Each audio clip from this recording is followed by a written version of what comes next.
CBSE paper solving की series में हमारे पास है क्वेश्चन नंबर 14 एमसीक्यू नंबर 14। मैं रीड आउट करता हूँ जो आपकी स्क्रीन पे दिख रहा होगा। The amount of share capital which a company is authorized to issue by its memorandum of association is known as.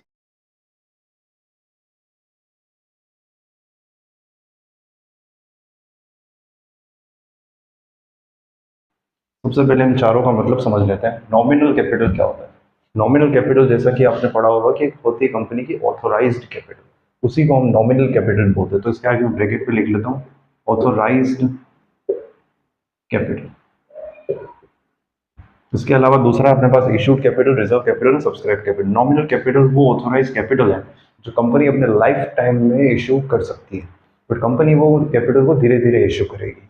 यानी आप जब कंपनी बनाते हो तो मेमोरेंडम ऑफ एसोसिएशन उसमें मेंशन करते हो कि मेरी कंपनी की कैपिटल 100 सीआर होगी या 1000 सीआर होगी या 10 सीआर होगी, वट, वही हमारी ऑथोराइज कैपिटल। इशूड कैपिटल होता है इसमें से कितना पार्ट हमने इशू कर दिया है। हमने पब्लिक को इशू कर दिया है, सपोज 100 में से 50 सीआर हमने इशू कर दिया है, पब्लिक को बोल दिया है कि चलो हमारे शेयर अब मार्केट में है, आप उसे परचेज कर सकते हो, तो वो होती है इशूड कैपिटल। फिर हम आते हैं सब्सक्राइब्ड कैपिटल। सब्सक्राइब कैपिटल क्या होता है? इस इशूड शेयर कैपिटल में से पब्लिक ने कितना परचेज किया, पब्लिक ने कितनी कैपिटल के लिए सब्सक्राइब किया।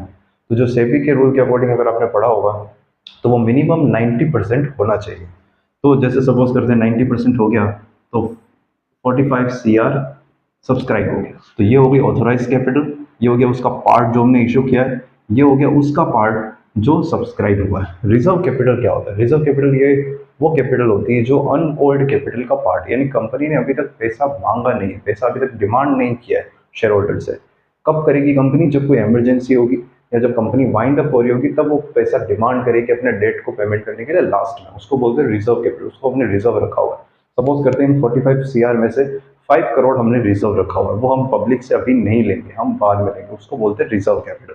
अब आपका क्वेश्चन क्या था? क्वेश्चन ये था कि amount of share capital which a company is authorized to issue, यानी एमओए में जो कैपिटल मेंशन कर रखी है, जो मैक्सिमम अथॉरिटी मिली हुई है कंपनी को, वो कितना इशू कर सकती है, तो उसको हम ऑथोराइज्ड कैपिटल बोलते हैं और उसी को हम नॉमिनल कैपिटल भी बोलते हैं। तो इसमें आंसर ए सही होगा आपका, ऑथोराइज्ड कैपिटल। क्वेश्चन नंबर 14 जो अभी हमने सोल्व किया था उसका दूसरा पार्ट, यानी question number 14 B. Question number 14 B क्या बोल रहा है, मैं रीड आउट करता हूँ। According to securities and exchange board of India यानी SEBI SEBI guidelines, minimum subscription of capital cannot be less than 9% of. अच्छा अभी सॉरी 90% ऑफ। अब जैसा अभी अपने डिस्कस किया था पहले कि ऑथोराइज कैपिटल में से कुछ पार्ट हम इश्यू करते हैं, तो मैं लिख लेता हूँ जैसे कि ऑथोराइज कैपिटल जो भी है कंपनी की, उसका एक पार्ट हम इश्यू करेंगे, उसके बाद आएगी इश्यूड कैपिटल। कि हमने जैसे सपोज करते हैं हमारा 1000 सीआर, लेकिन हमें सारी कैपिटल अभी नहीं चाहिए, हमें सिर्फ चाहिए 100 सीआर, तो हमने 100 सीआर को इशू किया।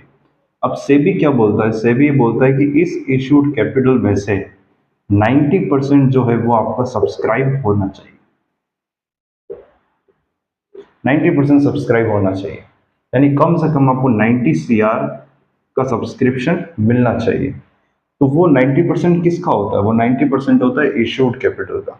अब यहाँ पर हमारे पास क्या क्या ऑप्शंस दे रखे हैं? यहाँ पर ऑप्शंस दे रखे हैं authorize capital, issued capital, reserve capital and subscribed capital. तो वो 90% किसका होता है? वो 90% होता है इशूड कैपिटल का। तो आंसर इसमें सही होगा option number B, issued capital.